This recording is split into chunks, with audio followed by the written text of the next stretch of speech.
Hello everyone, this is Dalton.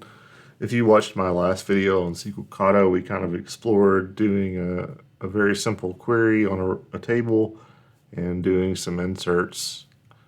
One of the questions that came up was if I had explored include or IncludeMany, and at the time I had not. And so I thought I'd make a short video to follow up on that and show you how include or IncludeMany will work with the SQLKata. So let's jump over to the code. This is just as you saw in the previous video, minus the insert statements. And if we jump over to look at running this, you'll see we get back a couple of records from our parent table.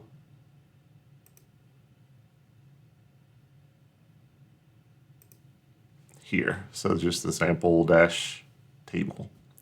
Nothing special there. I've gone ahead and created a sample table children and added a foreign key to link back to our parent sample table. And you can see I added two records here that are both linking back to this parent SQLKata record. Okay. So let's see how we can get SQLKata to bring this data over when we're running the query. First thing we're going to want to do is create another query, and this will be for our children. So let's just call it children.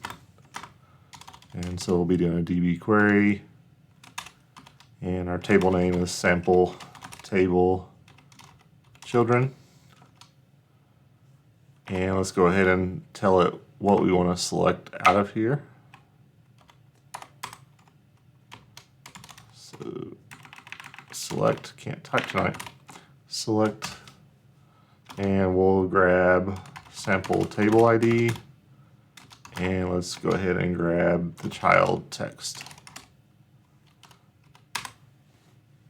That's got us a new query. So what we want to do is we want to add that query in on our existing query here to get that included.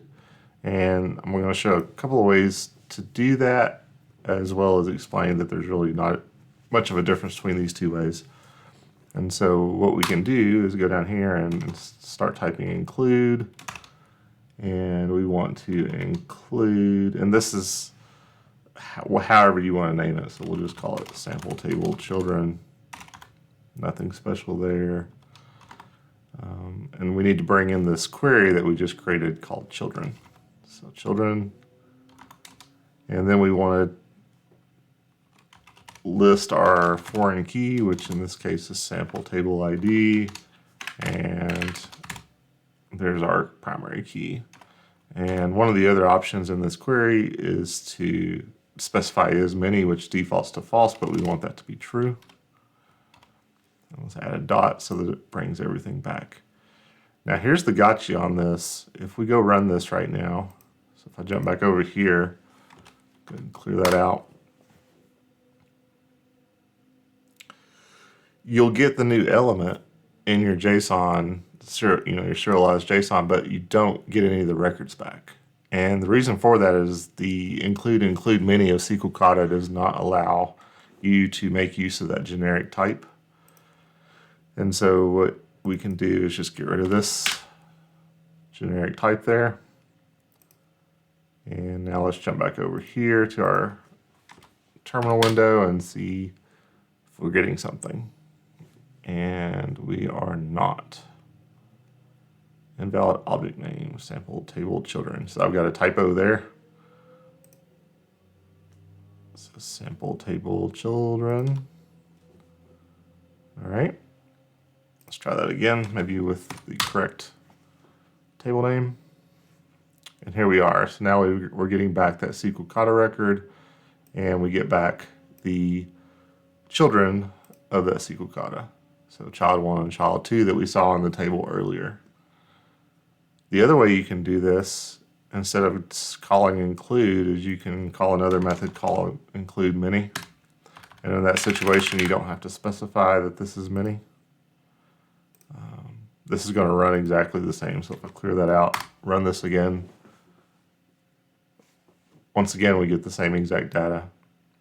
So no real difference between those two. In fact, if you go look at the code for this, let me see if I can find this.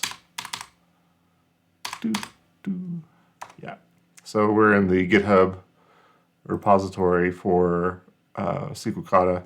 And so there is a include method, which we called earlier, with the parameters that we filled in. And you can see here there's an IncludeMany that's defaulted to false. So if I go back, oops, let me see if I can get back to where it was. Okay, a little smaller, but hopefully you can still see it okay. The other method is really exactly the same method as include. The only difference is you'll see here it automatically defaults the IncludeMany to true, and it's calling include. So you can call this, or you can call this and specify your IncludeMany, or you can just call IncludeMany, and it just automatically is populating that IncludeMany to true. Either way, it's the same exact thing. So I hope you enjoyed this short video. If you did, be sure and like it. There may be other videos following up on this with other topics with SQLKata.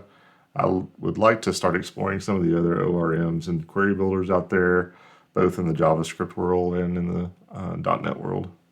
So thanks for watching.